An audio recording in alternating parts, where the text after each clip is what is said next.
Father വരുന്നത് ഫാദറിന്റെ സൈഡിൽ കൂടിയാണ്. പക്ഷെ ഇയാൾ പുറകോട്ട് എടുക്കാൻ ആവശ്യപ്പെടുന്നു. കാരണം പറയുന്നത് ഇപ്പുറത്തെ റോഡ് മോശമാണ്, അയാൾക്ക് ഈ സൈഡിൽ കൂടെ പോകണം. കഴുത്തിന് മേലേക്ക് പിടിച്ച് പൊക്കിയിട്ട് ഫാദറിന്റെ തല ബോണ്ടിൽ അടുപ്പിച്ചിട്ട് നിന്നെ ആ കൊല്ലും, നിന്നെ ആ തീർക്കും എന്ന് പറഞ്ഞിട്ട് തന്നെയാണ് അവർ ചെയ്തത്. മൊഴിയെടുത്ത ഒരു പോലീസുകാരനെ മൂപ്പരോട് വളരെ മോശമായ സമീപനം സ്വീകരിച്ചത്. മൂപ്പര് രാവിലെ 10 മണി മുതൽ 5 മണി വരെ കൽപ്പറ്റ സ്റ്റേഷനിൽ ഇരുത്തി ഓരോരോ കാര്യങ്ങൾ പറഞ്ഞിരുത്തി. മൂപ്പരെ മൊഴിയെടുക്കാൻ തയ്യാറായില്ല. പ്രതി വരുന്ന സമയത്ത് തന്നെ പ്രതിയുടെ കൂടെ CPM-ന്റെ പ്രാദേശിക നേതാക്കളൊക്കെ ഉണ്ടായിരുന്നു. നമസ്കാരം. റോഡിൽ നിന്ന് വഴിമാറി കൊടുക്കാത്തതിന് വയനാട് കൽപ്പറ്റ സ്വദേശിയായ നൌഷാദിന് CPM-ന്റെ പ്രാദേശിക നേതാവിൽ നിന്ന് നേരിടേണ്ടി വന്ന ക്രൂരമായ മർദ്ദനമാണ്. ഇക്കഴിഞ്ഞ 26-ാം തീയതിയായിരുന്നു സംഭവം. വയനാട് കമ്പളക്കാട് റോഡിൽ വെച്ചാണ് ഇത്തരത്തിൽ മോശം റോഡിൽ ഈ നൌഷാദ് വരുന്ന വഴിക്ക് എതിരെ വന്ന റോങ് സൈഡ് വന്ന CPM പ്രാദേശിക നേതാവ് ഇത്തരത്തിൽ ഇദ്ദേഹത്തോട് ആ റോഡിൽ നിന്ന് മാറാൻ ആവശ്യപ്പെടുകയും അതിന് സാധിക്കാതെ വന്ന സമയത്ത് ഇദ്ദേഹത്തെ ക്രൂരമായി അസഭ്യം പറയുകയും മർദ്ദിക്കുകയും ചെയ്തു എന്നുള്ളതാണ്. ഇപ്പോൾ നൌഷാദിന്റെ മരുമകൻ നമ്മളോടൊപ്പം ഉണ്ട്, അബ്ദുള്ള. ഇപ്പോൾ 26-ാം തീയതിയാണ് ഇത്തരത്തിലൊരു സംഭവം ഉണ്ടാവുന്നത്.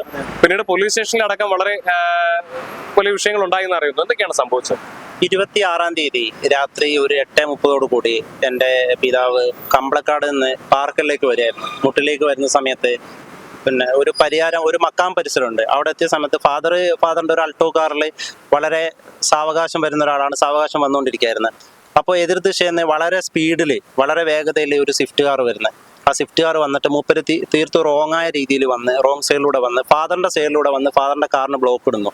ശേഷം പറയുന്നു ഫാദറിനോട് പുറകോട്ട് എടുക്കാൻ വേണ്ടി ആവശ്യപ്പെടുന്നു. ഫാദർ വരുന്നത് ഫാദറിന്റെ സൈഡിൽ കൂടിയാണ്. പക്ഷെ ഇയാൾ പുറകോട്ട് എടുക്കാൻ ആവശ്യപ്പെടുന്നു. കാരണം പറയുന്നത് ഇപ്പുറത്തെ റോഡ് മോശമാണ്, അയാൾക്ക് ഈ സൈഡിൽ കൂടെ പോകണം, അയാളുടെ നാടാണ്, അയാൾക്ക് അതിനുള്ള സ്വാതന്ത്ര്യമുണ്ട്, അയാൾ അത്രയാണ് പറഞ്ഞത്. അപ്പൊ ഫാദർ പറഞ്ഞു ഞാൻ പുറകോട്ട് എടുക്കൂല എന്ന് പറഞ്ഞു. ആ സമയത്ത് അയാൾ വന്നു, അയാൾ കുറെ തെറി വിളിച്ചു, ഫാദറിന്റെ കാറിന്റെ ബോണറ്റിൽ അടിച്ചു, ഫാദറിന്റെ കാറിന്റെ ഡോറ് പിടിച്ചു വലിച്ച സമയത്ത് ഡോറിന്റെ ഹാൻഡിൽ പൊട്ടിപ്പോയി. പിന്നെ ഡോറിന് അടിക്കുകയും ചെയ്ത സമയത്ത് ഫാദർ വണ്ടിയിൽ നിന്ന് പുറത്തിറങ്ങി ഉടൻ തന്നെ ഇയാൾ എന്ത് ചെയ്തു എന്ന് വിചാരിച്ചു കഴിഞ്ഞാൽ ഫാദറിന്റെ കഴുത്തിന് മേലേക്ക് പിടിച്ച് പൊക്കിയിട്ട് ഫാദറിന്റെ തല ബോണ്ടിൽ അടുപ്പിച്ചിട്ട് നിന്നെ ആ കൊല്ലും, നിന്നെ ആ തീർക്കും എന്ന് പറഞ്ഞിട്ട് തന്നെയാണ് അവർ ചെയ്തത്. അത് കഴിഞ്ഞു. അപ്പൊ അവിടെ നിന്ന് സംസാരങ്ങളായി, പിന്നെയും പ്രശ്നങ്ങളായി. പിന്നെ ഫാദറിന് എന്ത് ചെയ്തു, ഫാദറിന്റെ ഇവിടെ മുഖത്തടിച്ചു, കഴുത്തിനടിച്ചു. ശേഷം റോഡ് സൈഡിലേക്ക് ഒരു കല്ലിലേക്ക് തള്ളിയിട്ടു.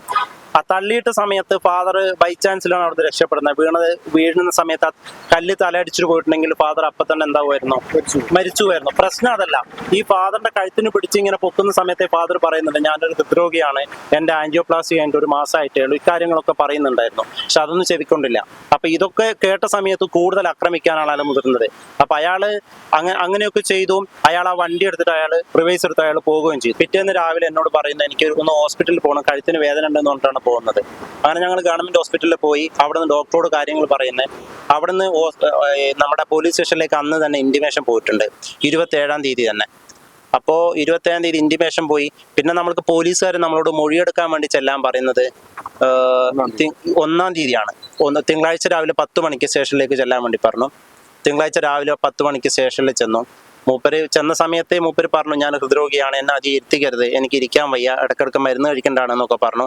അപ്പൊ അവിടെ ആ സമയത്ത് മൊഴിയെടുത്ത ഒരു പോലീസുകാരനെ മൂപ്പരോട് വളരെ മോശമായ സമീപനം സ്വീകരിച്ചത്. മൂപ്പര് കുറെ കാര്യങ്ങൾ പറഞ്ഞു. മൂപ്പരെ ഉണ്ടായ അനുഭവങ്ങൾ മുഴുവൻ മൊഴി എന്ന് പറഞ്ഞു കഴിഞ്ഞാൽ നമ്മൾ മനസ്സിലാക്കുന്നത് അവിടെ ഉണ്ടായ സംഭവങ്ങൾ പറയലാണല്ലോ. മൂപ്പര് അവിടെ ഉണ്ടായ സംഭവങ്ങൾ മുഴുവൻ പറഞ്ഞപ്പോൾ ഈ പോലീസുകാരൻ അത് എഴുതിയെടുക്കാൻ തയ്യാറല്ല. അവർ പറയുന്നത് നിങ്ങൾ പറയുന്ന മുഴുവൻ എഴുതിയെടുത്തിട്ട് അയാളെ തൂക്കിക്കൊല്ലാനൊന്നും പറ്റില്ലല്ലോ, ഞാൻ ഇത്ര കാര്യങ്ങൾ എഴുതുള്ളൂ, നിങ്ങൾക്ക് വേണമെങ്കിൽ ഒപ്പിട്ടാൽ മതി എന്ന് പറഞ്ഞു. കൂടുതൽ എന്തെങ്കിലും ഉണ്ടെങ്കിൽ നിങ്ങൾ CI വന്നിട്ട് സംസാരിച്ചോ എന്നിട്ട് ഫാദറിനെ അവിടെ ഇരുത്തി. അപ്പൊ ഫാദറിനെ വൈകുന്നേരം ഒരു 5 മണി വരെ അവിടെ എത്തി. ഒരു പരാതിക്കാരനെ രാവിലെ 10 മണി മുതൽ 5 മണി വരെ കൽപ്പറ്റ സ്റ്റേഷനിൽ ഇരുത്തി ഓരോരോ കാര്യങ്ങൾ പറഞ്ഞിരുത്തി. മൂപ്പരെ മൊഴിയെടുക്കാൻ തയ്യാറായില്ല. അവസാനം നമ്മളെ പൊതുപ്രവർത്തകര് ഞാൻ വിളിച്ച അടിസ്ഥാനത്തിൽ എൻ്റെ നാട്ടുകാരനായ ഒരു ബ്ലോക്ക് പഞ്ചായത്ത് മെമ്പർ ഉനൈസ് ഉൾപ്പെടെയുള്ള ആളുകൾ അവിടെ ചെല്ലുന്ന ഈ വിഷയത്തിൽ ഇടപെട്ടിട്ടാണ് എന്ത് ചെയ്യുന്നത്, അവര് കൃത്യമായ മൊഴിയെടുക്കുന്നതിലേക്ക് കിടക്കുന്നത്. ഈ ആദ്യം മൊഴിയെടുത്ത ഉദ്യോഗസ്ഥനല്ല, പിന്നീട് അപ്പോഴേക്ക് ഡ്യൂട്ടി മാറിയിരുന്നു. പുതിയ ഉദ്യോഗസ്ഥർ വന്നു, CI വന്നു, സംസാരിച്ചു, കൃത്യമായി മൊഴിയെടുക്കലും നടപടികളും തുടങ്ങി. അപ്പൊ കാര്യങ്ങൾ ചെയ്തു. അപ്പൊ അവർ ഈ പ്രതിയെ അപ്പോഴാണ് പോലീസ് സ്റ്റേഷനിലേക്ക് വിളിച്ചു വരുന്നത്. പോലീസിനോട് ഈ പ്രതിയോടും തന്നെ ഈ തിങ്കളാഴ്ച രാവിലെ 10 മണിക്ക് പോലീസ് സ്റ്റേഷനിൽ വരാൻ വേണ്ടി പറഞ്ഞിരുന്നു. പക്ഷെ അയാൾ വന്നിട്ടുണ്ടായില്ല. ഈ വൈകുന്നേരം മാത്രമാണ് പ്രതിനെ പോലീസ് സ്റ്റേഷനിലേക്ക് വിളിക്കുന്നത്. 6 മണിക്കേക്ക് എത്താൻ വേണ്ടി വന്നു. പ്രതി വന്നില്ല. പ്രതി ഏകദേശം 8:30 മണിയോട് കൂടിയാണ് വന്നത്. പ്രതി വരുന്ന സമയത്ത് തന്നെ പ്രതിയുടെ കൂടെ CPM-ന്റെ പ്രാദേശിക നേതാക്കളൊക്കെ ഉണ്ടായിരുന്നു. അവരുടെ നിങ്ങളുടെ ഭാര്യപിതാവ് അവിടെ സ്റ്റേഷനിൽ ഇരിക്കുകയാണ്, ഹൃദ്രോഗിയായ ഒരാള്. മൂപ്പര് മാത്രമേ ഉള്ളൂ. പിന്നെ നമ്മളെ പൊതുപ്രവർത്തകരായ കുറച്ച് ആളുകൾ ഉണ്ടായിരുന്നു. പിന്നെ ഇവരുടെ നേതാക്കന്മാരടക്കം വന്നു. കൽപ്പറ്റ മുനിസിപ്പൽ ചെയർമാൻ അടക്കമാണ് അവിടെ വന്നത്. അവിടെ വന്നു സ്റ്റേഷനിൽ അവിടുന്ന് സ്റ്റേഷനിൽ കുറച്ച് പ്രശ്നങ്ങൾ ഉണ്ടാക്കി. പ്രശ്നങ്ങൾ ഉണ്ടാക്കാൻ കാരണം പറഞ്ഞത് അവരെ മാന്യമായി സ്വീകരിച്ചില്ല എന്നാണ് സ്റ്റേഷനിൽ. അവരങ്ങേയറ്റം മോശമായിട്ട് സ്റ്റേഷനിൽ പെരുമാറിയതും അതാണ് അവിടെ പ്രശ്നങ്ങൾ ഉണ്ടായത്.